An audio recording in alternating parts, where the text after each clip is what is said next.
My name is Eran Efrati. I'm 28 years old. I'm from Jerusalem, born and raised in Jerusalem. I'm actually 7th generation in Jerusalem.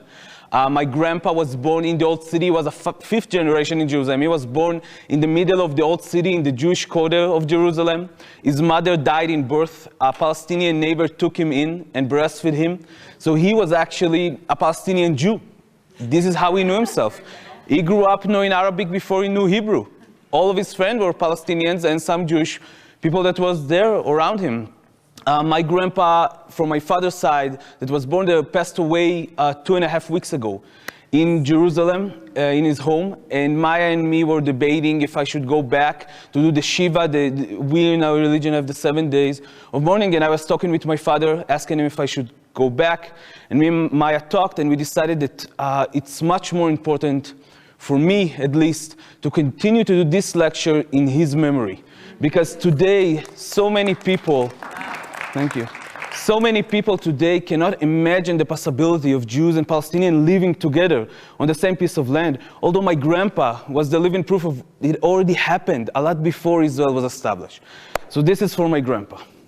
So, hi. I grew up in Jerusalem in a very Zionist militaristic family. Like most of the families in Jerusalem or in Israel altogether, most of the families are Zionist. I guess you were aware of that, except for maybe the ultra-Orthodox Jews, that they are a very different species than all of us. But we all grew up as Zionists. I grew up knowing that being a Zionist meaning being a Jew. It's the exact same thing. And being anti-Zionist or don't want to be a Zionist meaning being an anti-Semitic, hating all the Jews. If you're anti-Zionist, you want all the Jews to die. This is how I grew up at home. I grew up in a very militaristic home. My only brother, my older brother, was an officer in a special unit of the paratroopers in Israel. My mother was an officer in the Israeli army, and my father was a very high officer in the Israeli army. And until today, he's the head of investigation of the Jerusalem police. So, yeah, so I'm coming from a good legacy in my family. I grew up in my home in Jerusalem with my grandma and grandpa from my mother's side as well. And they came from Hungary after the Holocaust.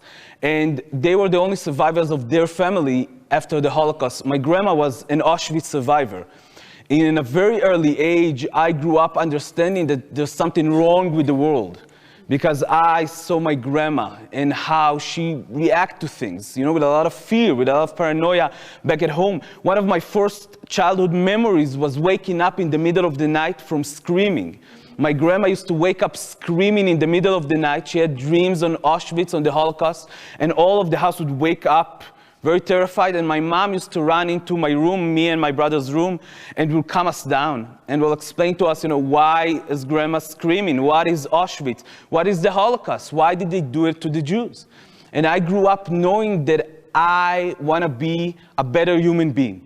I grew up knowing that something so terrible happened, so the next time something like that happens, something terrible in history will happen, I will be there on the right place at the right time. I want to be this kind of man. I grew up starting to want to know everything I can about the Holocaust to make sure it can never happen again in any way. So I grew up, and except for learning in school about what happened to the Jews, like all of the guys in school, I started to read about the Nazis. How would soldiers would go out in the morning to camps and go back at the afternoon or night to their families, to tuck down their little babies, to kiss their wife. That would drive me crazy. I read Mein Kampf when I was 15 years old.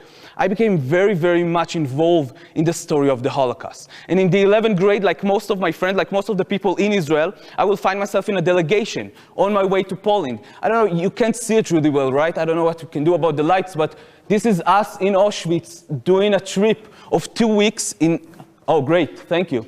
In all the camps, don't fall asleep.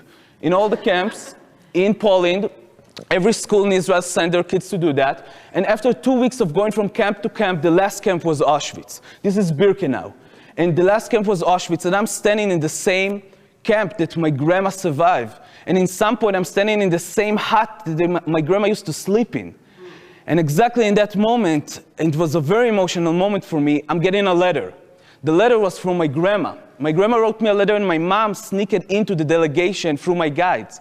And I'm getting the letter, and the letter says, well, Eran, you're such a sweet boy, and you have such a big heart, and you're so sensitive, but I'm afraid that maybe you're too sensitive. It's very important to know everything you can about the Holocaust, that's for sure. You have to learn about that. But the Holocaust was not your fault. You don't need to take it upon yourself. You don't need to feel that you're a bad person because it happened or the world is a bad place. It's fine.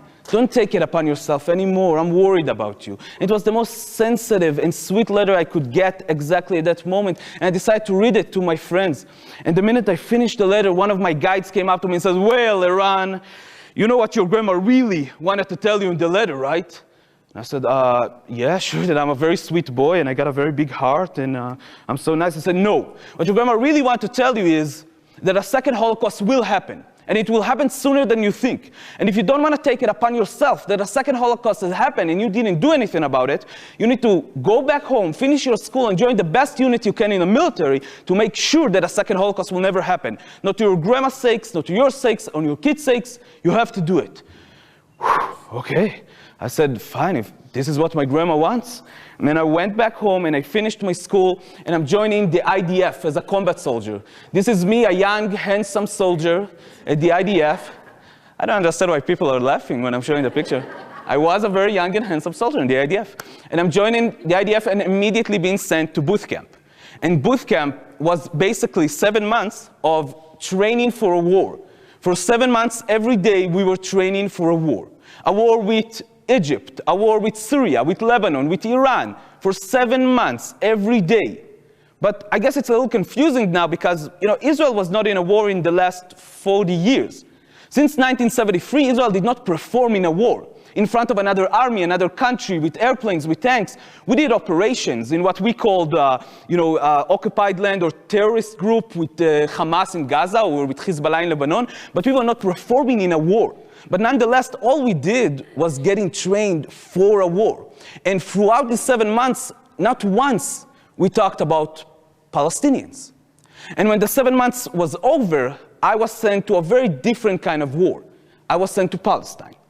And I find myself in the biggest Palestinian city in the West Bank, in south of Palestine, called Hebron, or El Halil in Arabic. And I'm standing in a city of 180,000 Palestinians, and right in the heart of the city, in the middle of the city, there's a Jewish settlement.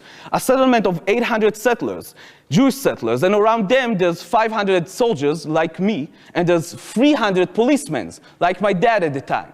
So why do we have to have police and army at the same place?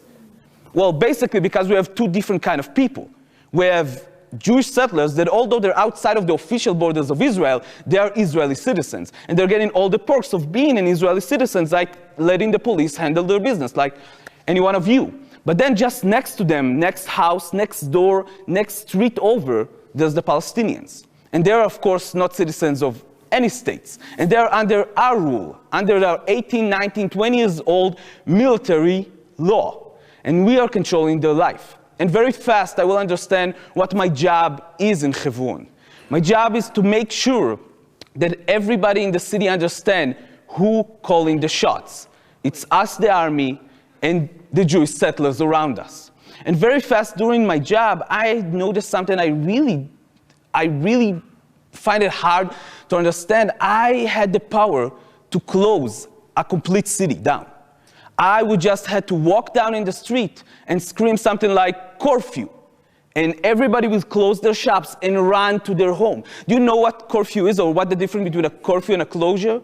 So you know that closure, for example, is on a city. If the Israeli army, is performing a closure on a city because there's a Jewish holiday or a Jewish special Shabbat or a special day in Israel, we just do a closure or a curfew. So a closure is on a city, like Gaza or like Ramallah or any other city.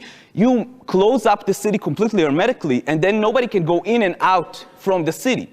But a curfew is something a bit different. A curfew is everyone to his home. When I'm screaming curfew, everybody runs to their home and closing their door until a second notice. Meaning if right now the Israeli army will step outside and scream curfew, and we are all here right now, make yourself comfortable because we're stuck together. And it already in the past was, a few days or a few hours or a week or a few months of curfew happening. And very fast in my service, I would start doing curfews. And one Shabbat, I had a weekend, or it was a special weekend in the Jewish Bible and the Jewish tradition. It's the piece of the Bible when Abraham is buying the patriot tombs in Hebron. So it's a special holiday for the Jewish settlers in Hebron, and there's thousands of settlers from all over the West Bank coming to Hebron to do this weekend, and there's a lot of Israelis, thousands of Israelis coming from Israel to Hebron to doing this weekend. It's a very special weekend, and of course, all the 180,000 Palestinians of the city have to go to curfew. So we're calling the curfew, and then we're getting a backup for that weekend alone of another unit. It's a special unit that specializes in terrorism. And in this unit, I have a very good friend from back home. And I'm seeing this friend, it's so funny, it's so nice to meet a friend from back home in the middle of Hebron. And we want to speak, but we never have the chance because I'm doing all the day shifts of making sure that everybody is in their home, a curfew is being down, and he's doing all the night shift. So we're just missing each other every time. And the last night of the weekend, I'm telling him, okay, tonight when I'm coming back, we're going to sit for like 5 minutes, do a cigarette, a coffee, and you just tell me what's going on at home, what's going on with your girlfriend, saying, okay, we promise. And I'm coming back from the day shift, and he's just about to leave to the night shift, and we don't have any time again. So we're saying, okay, in the morning, and my friend is going to the night shift, and I'm going to sleep. And after a few hours of sleep, not a lot, I'm being waken up very hardly. And I open my eyes as my friend is leaning over me in the bed. And I'm asking him, what's going on? And my friend is just mumbling. And I'm looking outside and I see that half of his unit came back already a few hours earlier from the night shift. And his unit is in the base, but they're divided completely. Half of his unit is completely celebrating. They're like going into the kitchen at 4 a.m. to get something to eat and they're singing. But half of the unit is just going around in the base and they look like, they're in shock. They're completely stunned. So I'm starting asking my friend, what is going on? What is going on? And my friend is looking at me and saying, well, I think we just killed a little boy. I'm saying, what? What do you mean you think you just killed a little boy? It's this kind of thing you need to know. And my friend is telling me, I'm not sure. We were out there in the middle of the shift, and we saw a figure out in the dark, and he was holding something. And so we just start screaming at him, curfew, and one of the guys just started shooting, so all of us just start shooting. And he just fell. And we walked beside him, and we noticed he's very small. So we just came back to the base. I had no idea what do I supposed to do with this information. I was 19. I was a few months in Hebron, and I didn't know the answer. So the best thing I could say at that moment was, okay, let's get some sleep. I will wake up with you early in the morning, and we can go together to that house, and we'll see what happened, and maybe we can apologize. And I was a very naive young soldier, because a few hours later, very early, before we had the chance to wake up, our officers came into the room and wake all the base up. All the base should be on their feet with their uniform and helmet and grenades and ammunition and M16, getting ready to go out for a mission. Nobody knows what's going on, but the two units is getting up and getting ready and leaving the base and start marching with first light in Hebron into the Abu Snena neighborhood of Hebron. And my friend who is in the other unit is looking at me and saying, this is the neighborhood we were last night. And I'm telling him, great, the minute we'll finish the mission, I'm going with you to that house, I promise. And we're going into the neighborhood, and we're going into a street, and my friend is looking at me and saying, this is the street when we were last night. And we're going down the street, and we're just stopping in front of a house, and we're getting orders to surround the house. And my friend is looking at me and saying, this is the house we were last night. And we're just standing there around the house for 20 minutes to understand what's going on.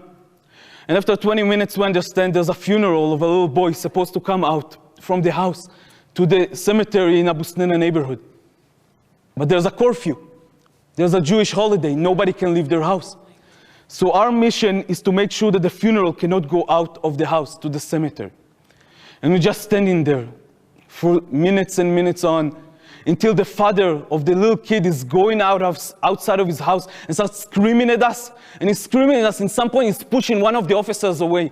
And that really is something you cannot do in Palestine. You cannot push an officer away. So we just did what we do with everyone who's doing something he doesn't supposed to do in Palestine.